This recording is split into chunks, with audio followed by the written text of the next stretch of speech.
নমস্কার দর্শক বন্ধু, আমি শ্রী প্রদীপ। আজকে আলোচনা করব বশীকরণ নিয়ে এবং বশীকরণে চামুন্ডা মন্ত্র প্রয়োগ সহজ সরলভাবে আজকে আমি আপনাদের দেখাবো। যারা কাউকে বশীভূত করতে চাইছেন, অর্থাৎ আপনার সঙ্গে তার সম্পর্ক ছিল বাট আজকের ডেটে নেই, তাকে বশীকরণ করার জন্য বহু জায়গায় গেছেন, বহু কিছু করেছেন, তাকে বশীভূত করতে পারেননি।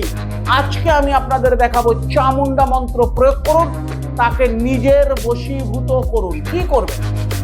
28টা অপরাজিতা ফুল নিন, 28টা অপরাজিতা ফুল অর্থাৎ নীলকণ্ঠ ফুল নিন।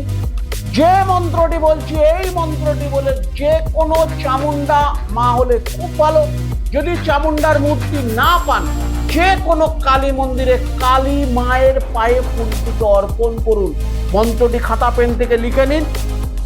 ওম চামুন্ডে জয় চামুন্ডে মোহন বশ মানায়, তারপর তার নাম,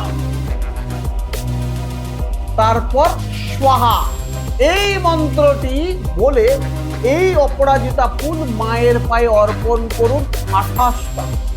দেখুন, সে আপনার সঙ্গে বশীভূত হতে বাধ্য। দর্শক বন্ধু, এটা চামুন্ডা মন্ত্র করুন, যে কোনো কালী মন্দিরে আপনি নিজেরটাই করুন। নমস্কার দর্শক বন্ধু, সুস্থ থাকুন, ভালো থাকুন।